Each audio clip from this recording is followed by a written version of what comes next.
बड़ा आनंद हो रहा है सारे लोगों को सुन के कि उनके अनुभव अच्छे रहे करके। मेरी आशा रहेगी इसका अभ्यास करते रहें, क्योंकि आप, मैंने बार बार कहा है, किसी को भी सुने, अभ्यास तो आप ही को करना है।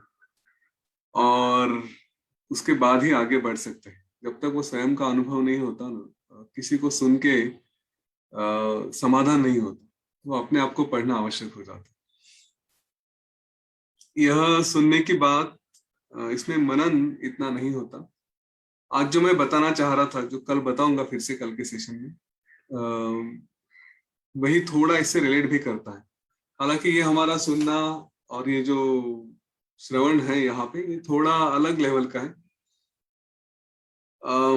जितने भी एज ग्रुप के लोगों से इंटरेक्शन किया है, उनकी जो जो भी समस्या है उसके लिए, खास करके समस्या, आनंद में तो कोई हमें बुलाता नहीं है। समस्याओं में यूजुअली याद किया जाता है। तो किसी को काउंसलिंग करना है, किसी को कुछ मार्गदर्शन करना है, तो सारे एजेस के लोगों से बात करने के बाद, उनकी समस्याओं को देखने के बाद ये पता चला है कि इस मतलब हमारे पूरे शिक्षा प्रणाली में कहीं पर भी मन को संभालना ये बताया नहीं गया। और हम जीवन में चाहते हैं कि हमारे जीवन में कई बार हमको बताया जाता है अलग अलग फिलोसॉफी से कि आप म्यूजिक सुनो, आप किताबें पढ़ो, आप पेंटिंग करो, आप ये करो, आप वो करो। और जब भी इन लोगों के जीवन में कोई समस्या आई है, ये अपने आप को, वैसे भी कुछ लोग ऐसे भी होते हैं कि जो अपने आप को रैशनल कहते हैं और कहते हैं कि हमें फिर ये जो रैशनलिस्टिक है उन्हें अ, गुरु और फिर ये अध्यात्म वगैरह इन बातों की आवश्यकता नहीं होती। पर जब वैसा समय आता है जीवन में कि जहाँ पे किसी की आवश्यकता पड़ती है, तो कोई भी साथ नहीं देता। चाहे आपने कितने भी कपिल शर्मा के शो देखे हैं, लगता है कि हाँ, सुन के एकदम आदमी रिलैक्स हो जाता है, आनंद लगता है। किसी की मूवीज देखी है, चाहे हॉलीवुड की हो, बॉलीवुड की हो, टॉलीवुड की हो, जो भी है, उससे वो आनंद नहीं मिलता है कि जब हमें जीवन में कोई समस्या आती है तो इनमें से एक भी हीरो या एक भी साधन साथ आके हमें, जिसको सोलेस कहते हैं इंग्लिश में, हिंदी में कहेंगे कि एक थोड़ी सी सांत्वना देते हैं, हमें विश्राम देते हैं, ऐसा कुछ नहीं। हम म्यूजिक सुन के, कई बार लोग है ना, व्हाट्सएप यूनिवर्सिटी में बताया जाता है कि हाँ म्यूजिक सुनो, ये करो, वो करो।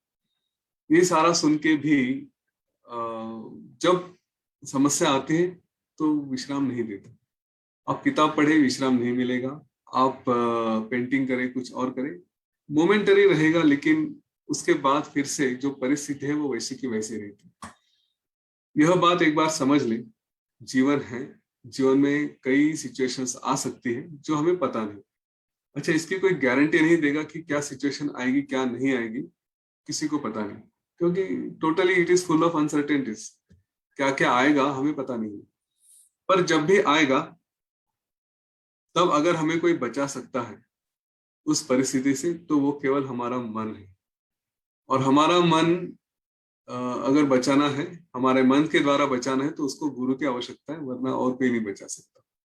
गुरु की कृपा रहती है, वो हमेशा रहती। पर मैं ये भी कहूंगा, थोड़ा साहस होगा, पर कि ये गुरु की कृपा उनके ऊपर है जो प्रयत्न करते हैं। उनकी कृपा नहीं रहती, ऐसी बात है कि हम में से कितने सारे लोग हैं, सबके जीवन पे गुरु की कृपा तो हमेशा रहती है, पर हम वो छाता ही नहीं लेते उनकी कृपा का, उसका उपयोग ही नहीं करते।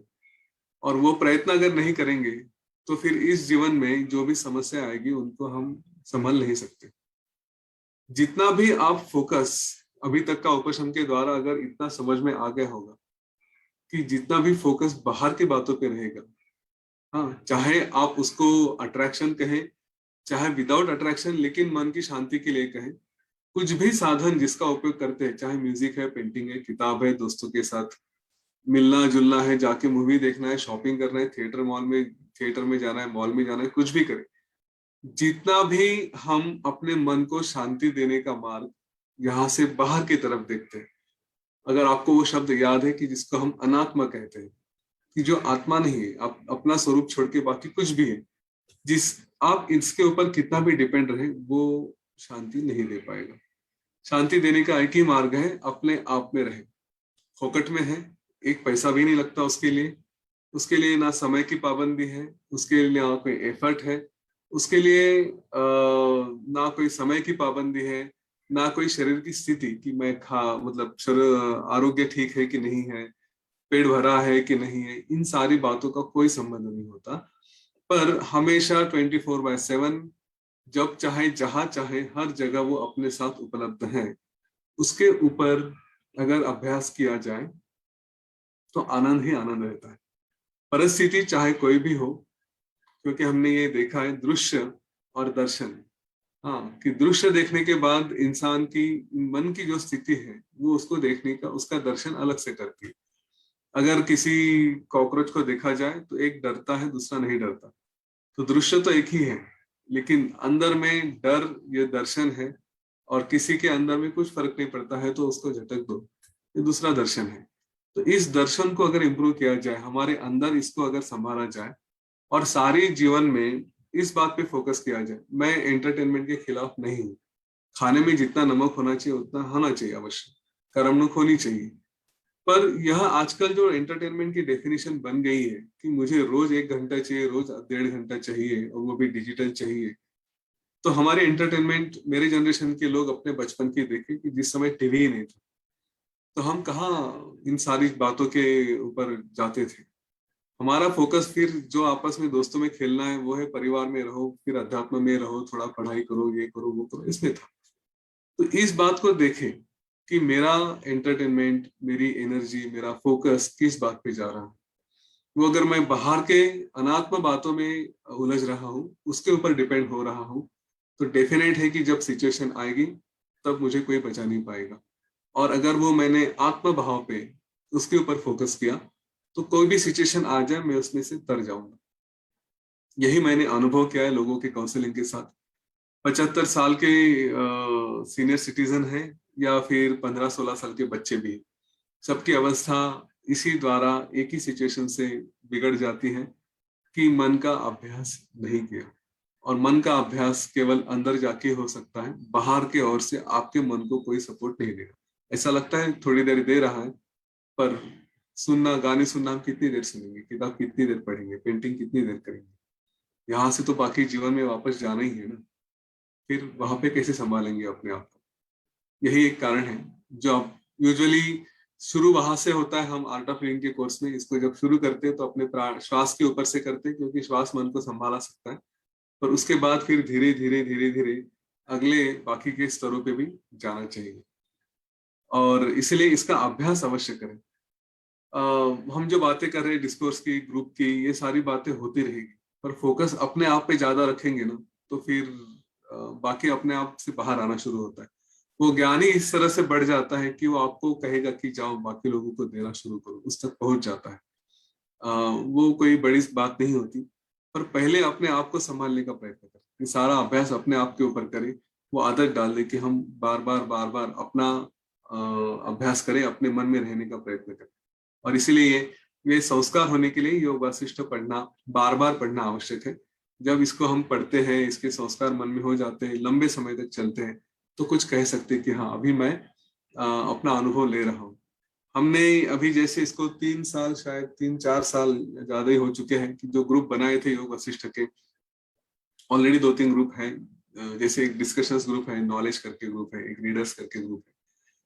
तो यहाँ पे लोग ज्वाइन हो चुके थे, हम लोग मिलते भी थे हर महीने में एक बार, उसके ऊपर डिस्कशन भी करते थे। मेरा अनुभव है कि गिने चुने लोग ही हैं जिन्होंने उसको कंटिन्यू किया, 3 बार 4 बार 5 बार पढ़ चुके हैं। और उनको हमने बुलाया भी था कभी किसी सेशन में, उनके एक्सपीरियंसेस भी, अनुभव भी हमने सुने थे। सभी लोग उसको लंबे समय तक नहीं ले जा सके। टंडन जी का कहना सही है, बहुत बड़ा है, और इतना समय तक पेशेंस रखना भी मुश्किल हो जाता है। आज अगर आप लोगों को पूछेंगे कितने लोगों ने ये एक छोटा सा ग्रंथ भी, जो वेंकटेशानंद जी का है या फिर अभी सुमन ताई का भी ग्रंथ हम ले रहे हैं, तो कितने लोग हैं जो उसको पूरी तरह से पढ़ चुके हैं। ये एक चैलेंज है, लेकिन वही चैलेंज जो अचीव करता है, जो पूरा करता है, वही कुछ मैं कहूंगा कि सचमुच जीवन में बाकी भी कुछ अचीव कर सकता है।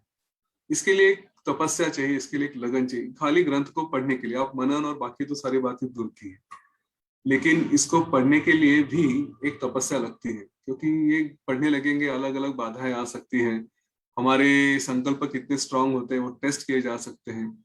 उसके बाद जब ये पढ़ा जाएगा तब एक अनुभूति आती है कि हाँ अरे मैंने कुछ अचीव किया। उसके बाद का फिर बात आगे हो सकती है कि हाँ अभी इसके ऊपर कुछ किया जाए। तो कम से कम एक बार पढ़े तो सही, इतना तो देखिए, उसका अनुभव तो ले पहले, फिर आगे जाके बात करेंगे हम लोग। ठीक है, तो उतना रहेगा। ट्रेनिंग देना ये सब कुछ करना उसमें कोई प्रॉब्लम नहीं है। उसका कैसे वर्कआउट करना है वो देखेंगे। और आशा करता हूँ जल्दी लॉकडाउन समाप्त हो जाएगा तो फिर सामने सामने मिलके भी हो सकता है, या फिर थोड़ा थोड़ा टॉपिक लेके हर वीक में डिस्कस भी कर सकते हैं। पर क्राइटेरिया यही रहेगा कि एक बार भी उसमें चूकना नहीं, एक भी सेशन मिस नहीं करना है, आपकी उतनी प्रायोरिटी उस पर होनी चाहिए। इस बात का हमको देखना पड़ेगा कि कैसे हो सकता है, तो उसके ऊपर आगे बढ़ेंगे। लेकिन जो लोग कम से कम एक बार योग वशिष्ठ पढ़ चुके हैं अपने आप से, उतने तो लोग सामने आए, फिर उनसे बात कर सकते हैं कि कैसे हो सकता है ये करके। ठीक है, तो यहाँ फिर ओके। हाँ, जय गुरुदेव। Thank you very much, Kameshwarji and Jatinji, to guide me and to take this up to this 49th day. It has been excellent. No words to express my thanks to you. Thank you. Jai Gurudev. पासूनच योग वैशिष्ट्याचं ऐकताना एक वेगळा आनंद, म्हणजे काय म्हणता येईल ना, त्याला कुठला दोषच नाही. खूप खूप छान वाटायचं रोजच. आणि जीवनामध्ये पण क्वालिटी मध्ये खूप खूप काय म्हणता येईल ना, अपलिफ्ट होत होतो. दरवेळेला स्वतःशी ऑनेस्ट होण्याचं प्रत्येक क्षणी आठवण येत होती.